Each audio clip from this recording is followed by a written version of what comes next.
नमस्कार विद्यार्थी मित्रांनो, आपण सायन्सचा पहिले 2 लेसन बघितले, the life cycle of animal and the inter relation between living thing, प्राण्यांचं जीवनचक्र. आणि त्यानंतर दुसरा लेसन बघितला, सजीवांमध्ये असलेलं इंटर रिलेशनशिप. त्यानंतर आता काही भूगोलचे लेसन आहेत. त्यानंतर आज आपण 9वा लेसन चालू करतोय, एअर मीन्स हवा. मग आता हवा तुम्हाला तर माहिती आहे, हवा आपल्याला कुठून मिळत असते. आणि एअर मीन्स हवा. कॅन यू टेल, सांगा मग, what are the people in the picture doing. खाली दिलेल्या चित्रांमध्ये काही चित्र दिलेत, त्या चित्रांमध्ये काय चाललंय. पहिल्या चित्रामध्ये सायकलमध्ये हवा भरली जाते, म्हणजे पंपाद्वारे त्या सायकलमध्ये हवा भरतात. दुसऱ्या चित्रामध्ये आहे एक मुलगी बलून काय करते, उगवते, म्हणजे त्या बलूनमध्ये सुद्धा ती काय करते तर एअर भरते. तर तिसरा लेसन आहे कारमध्ये सुद्धा तो काय करतोय तर हवा भरतोय. वेगवेगळी कामं चालू. ट्राय दिस, करून पहा. Take a water in a big container, take a small narrow container. एका मोठ्या भांड्यात पाणी घ्या, एक रिकामे उबड भांडे घ्या. Hold it upside down on the surface of the water and without turning it.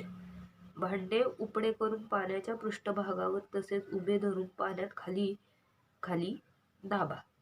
Now allow it to tilt. आता भांडे तिरपे होऊ दे. म्हणजे काय करायचे, एक बादली घ्यायची, त्या बादलीमध्ये एखादं पातेले घ्या किंवा स्मॉल नॅरो रिकामे उबड भांडे घ्यायचे. ते घेतल्यानंतर काय करायचंय, त्या बादलीमध्ये पाणी आहे आणि त्या पाण्यामध्ये ते भांडं उलटं करून काय करायचं तर ते दाबायचे. दाबल्यानंतर नाव अलाव इट टू टाइट. आता भांडे तिरपे होऊ नये. दाबल्यानंतर ते भांडे आपण हात काढल्यानंतर काय होईल तर तिरपे होतील, तिरक होईल. व्हॉट डू यू सी, तुम्हाला काय आढळून येईल. Bubbles rise at once to the top. हवेचे बुडबुडे लगेच पाण्याच्या वर येऊ लागतात. What does this tell us, यावरून तुम्हाला काय समजते.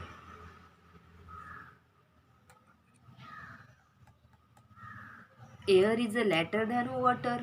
हवा ही पाण्यापेक्षा काय आहे तर हलकी आहे. So air bubble rise to the top as soon as the container is tight. म्हणून भांडे तिरपे झाले की हवेचे बुडबुडे त्या पाण्याबरोबर काय होतात, वर येऊ लागतात. It means that there was air even in the container that appeared to be empty. म्हणजेच काय,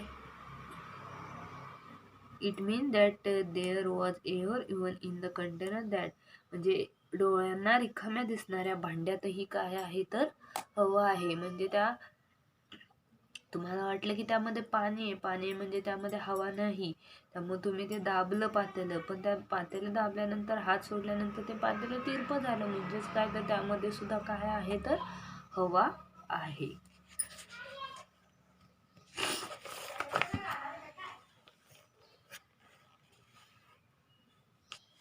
There is air all around us. It is present even in a place that appears to be empty. हवा आपल्या सभोवताली आहे, रिकाम्या वाटणाऱ्या जागेमध्ये सुद्धा काय आहे तर हवा आहे. Then how far around us does air spread? मग आपल्या भोवतालची ही हवा कुठेपर्यंत पसरलेली आहे.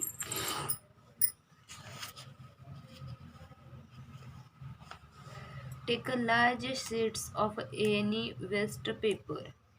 काय करा तर एक शाळेत येणाऱ्या वर्तमानपत्राची, म्हणजे तुमच्या घरी जे पेपर येतात त्यामधली रद्दी किंवा एखादा कुठलाही तुम्ही टाकून दिलेला कागदाचा मोठा तुकडा घ्या. Obtain old newspaper of about 1 month and tear each of the sheets into 4 pieces. येणाऱ्या वर्तमानपत्राची महिन्याभराची रद्दी मिळवा किंवा कुठलेही टाकाऊ कागदाचे मोठमोठे तुकडे घ्या.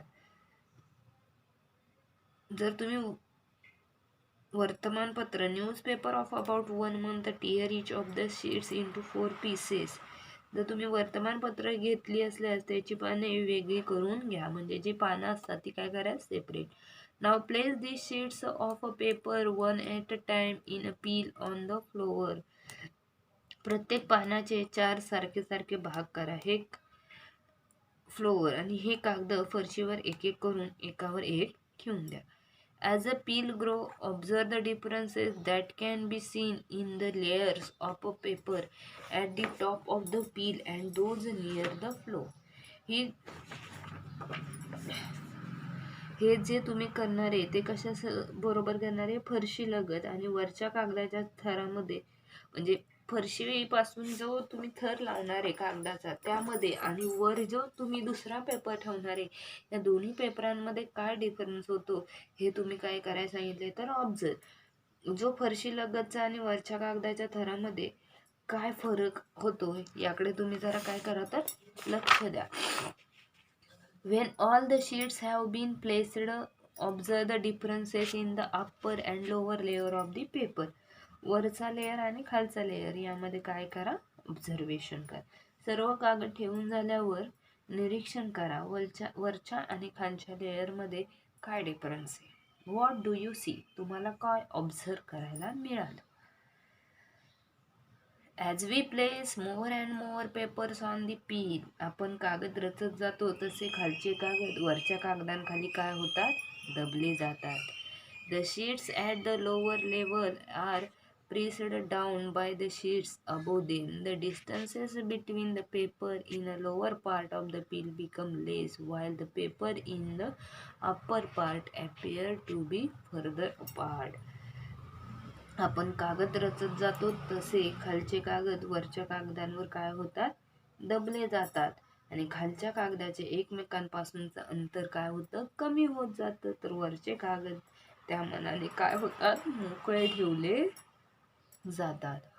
What does this tell us, मग यावरून काय कळलं. The nearer a sheet of paper is to the floor the greater is the number of papers above it. एखादा कागद जितक्या फरशीच्या जवळ तितकाच त्याच्यावर ठेवलेल्या कागदांची संख्या अधिक, म्हणजे जो खालचा थर आहे तो कसा आहे, जास्त आहे आणि तो काय करतो तर वरच्या थरांना एक्सेप्ट करून घेतो. Compare to that the upper layer bears less weight, त्या मानाने वरच्या कागदांवर भार कसा असतो, लेस असतो, कमी असतो. आणि जो खालचा भाग आहे त्यावर काय असतो, भार तर जास्त असतो. द ॲटमॉस्फिअर, ॲटमॉस्फिअर म्हणजे वातावरण. The earth on which we live in round in a shape like a ball, आपण ज्या पृथ्वीवर राहतो तिचा आकार एखाद्या कसा आहे, चेंडूसारखा गोल आहे. There is a air all around the earth, या पृथ्वीच्या सभोवती हवा आहे. The air is all around the earth. This covering of air around the earth is called as atmosphere. आणि पृथ्वीभोवतीच्या या हवेच्या आवरणास आपण काय म्हणतो तर वातावरण म्हणतात. As we go further from the earth, the layer of air become thinner. पृथ्वीपासून आपण जसजसे दूर जातो तसतसं वातावरणातील हवा ही कशी होत जाते तर विरळ होत जाते. That is, the layer of air closest to the earth are very close to each other. म्हणजेच हवेचे थर पृथ्वीच्या पृष्ठभागाशी जाड तर पृष्ठभागापासून दूर गेल्यावर काय होतात, विरळ होत जातात. While the ones at higher level are not so close, तर वरचे थर एकमेकांपासून कसे असतात, पोकळ असतात. The air at greater heights is rare, आणि म्हणजे उंचावरची हवा ही कशी असते, रेअर. रेअर मीन्स विरळ असते. मग आज आपण काय बघितलं तर हवा, एअर म्हणजे काय, वेगवेगळ्या गोष्टींमध्ये आपल्याला हवेची गरज असते. जे जमिनीवर आपण पेपराचे गट्टे ठेवले तर जे खालचा भाग आहे त्यामध्ये हवा असते का, नाही, कमी प्रमाण. जसजसं आपण वरती ठेवत जाऊ तसं वरचा भाग काय होत जातो, पोकळ होत जातो. त्यानंतर आज आपण लास्टचा पॉईंट बघितला, ॲटमॉस्फिअर. ॲटमॉस्फिअर म्हणजे वातावरण.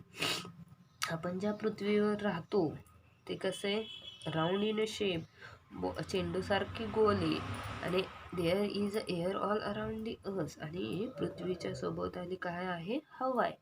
मग या सगळ्या गोष्टी आज आपण बघितल्या. राहिलेला पॉईंट आपण उद्याच्या लेसनला बघूया, उद्याच्या तासात. काही प्रश्न देते ते तुम्ही सॉल्व करणार आहात. थँक्यू.